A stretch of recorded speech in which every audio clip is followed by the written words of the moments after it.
Salut et bienvenue dans Tempo, l'émission temporaire qui te fait le topo de ce que tu as pu voir sur la chaîne ce mois-ci. Maintenant vous le savez, Tempo est une émission qui a une durée de vie de 7 jours, mais plutôt que de supprimer les vidéos, j'ai décidé de les mettre en non répertorié, comme ça il n'y aura qu'à avoir le lien et vous pourrez toujours les voir sans qu'elles ne soient publiques, qu'elles soient constamment présentes sur la chaîne. Pourquoi elles ne durent que 7 jours? Comme vous le savez, YouTube met en avant les vidéos des chaînes auxquelles vous êtes abonné et qui sont des nouveautés. Il y a le petit insigne nouveauté en dessous de la vidéo. Cet insigne nouveauté ne dure que 7 jours. Donc premier point, je préfère profiter de cette mise en avant, et aussi je préfère ne pas avoir à mettre ces chaînes directement sur la chaîne dans un souci d'équilibre vis-à-vis du contenu. Je préfère me dire que ces vidéos petites d'annonce ne sont pas importantes, elles sont juste là pour être présentes temporairement. Le mois d'octobre aura été compliqué parce que j'ai été malade pendant 3 semaines. Oui, vous avez bien entendu, 3 semaines. Je le suis encore un petit peu maintenant. Ça a été 3 semaines où j'avais la tête dans les mains parce que j'en avais marre, et le nez dans les mouchoirs parce que ça ne cessait de sortir. Oui, on sait être glamour ici. Ça a été insupportable et je n'ai pas réussi à faire grand chose. Malheureusement, j'ai même réussi à me mettre en retard sur l'apparition de mes vidéos. Mais je ne suis pas là pour me plaindre. J'ai au moins la décence de ne pas me plaindre comme certaines personnes. Bref, passons si vous le voulez bien. Le 4 octobre paraissait sur la chaîne ce genre de YouTuberie numéro 4 consacré à la chaîne Felto. L'accueil a été des plus satisfaisants au niveau des vues et des commentaires, mais aussi de la part de la chaîne intéressée.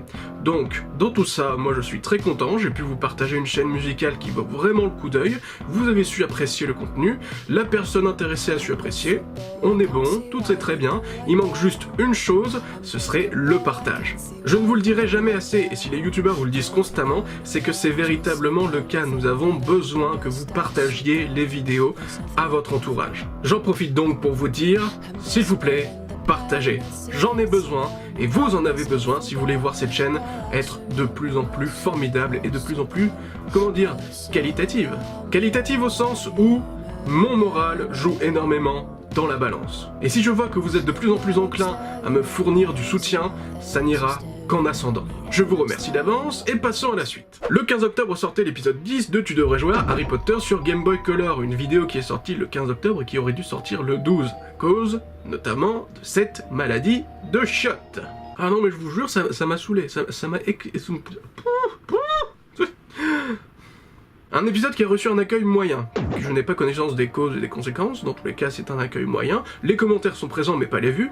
Comme d'habitude, je pense que c'est à cause du manque de visibilité. Je dis que c'est à cause du manque de visibilité et à cause du format. C'est quelque chose d'assez particulier et c'est quelque chose qui n'entre pas forcément dans les codes de YouTube.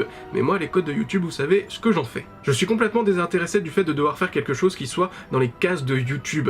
Alors je me doute que je me ferme énormément de portes en disant ça et en faisant ça, mais c'est une question d'éthique. J'ai envie de faire ce que je veux. Alors c'est peut-être très con, je devrais faire des vidéos courtes, peu intéressantes avec des miniatures qui sont moches, mais qui attirent l'œil en tout cas, et peut-être que là j'aurai des vues. En attendant, ça m'emmerde. Ça m'emmerde parce que je n'ai pas envie d'avoir à faire ce genre de choses. Et même s'il faut le faire, j'ai envie de montrer que mon originalité primera sur cette dictature du format, quelque part. En dictature, c'est un mot fort, mais au moins vous comprenez l'idée. Bref, passons à la suite. Voilà venu le temps des mentions. La mention spéciale du commentaire revient à Guillaume Laval, un des créateurs de la série #32 qu'on a pu voir dans ce genre de YouTuberie numéro 3. Je te remercie énormément pour ton commentaire, ça fait extrêmement plaisir. Je suis conscient que c'est sur une vidéo qui est sortie en septembre, mais le commentaire est apparu en octobre. Et les mentions sont par rapport au mois. Voilà. Merci beaucoup à toi Guillaume, ça fait plaisir de voir que mon ajout à votre œuvre a eu un impact aussi minime soit-il. La mention honorifique du commentaire, à savoir quelle est la personne qui a posté le plus de commentaires ce mois-ci sur la chaîne, revient à Lunaire. Merci beaucoup à toi, ça fait plaisir de voir les habitués. Et d'ailleurs, c'est pendant le montage de cette vidéo que j'ai eu une idée. La personne qui se verra attribuer le titre honorifique du commentaire pourra avoir un accès anticipé aux vidéos qui seront à sortir le mois prochain.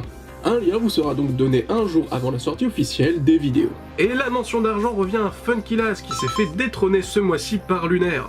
Bon, en tout cas, merci à toi Funkylaz, parce que la mention d'argent récompense celui qui a réussi à me mettre une idée en tête, et tu as réussi à me mettre une idée en tête. Je pense que tu sais de quoi on parle. D'ailleurs, j'attends énormément ta vidéo sur Goofy, je crois que c'est ça le nom, J'ai vraiment hâte de voir ce que ça donne. Je vous remercie énormément d'être présent sur la chaîne.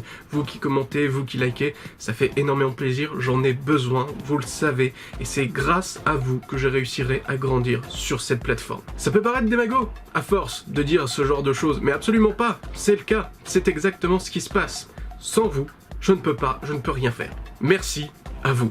En théorie, nous devrions nous retrouver le 2 novembre pour une nouvelle vidéo qui serait un nouvel épisode de Ça me fait chier. Cela dit, étant donné le sujet de la vidéo, je reste dubitatif quant à l'utilité de cette vidéo.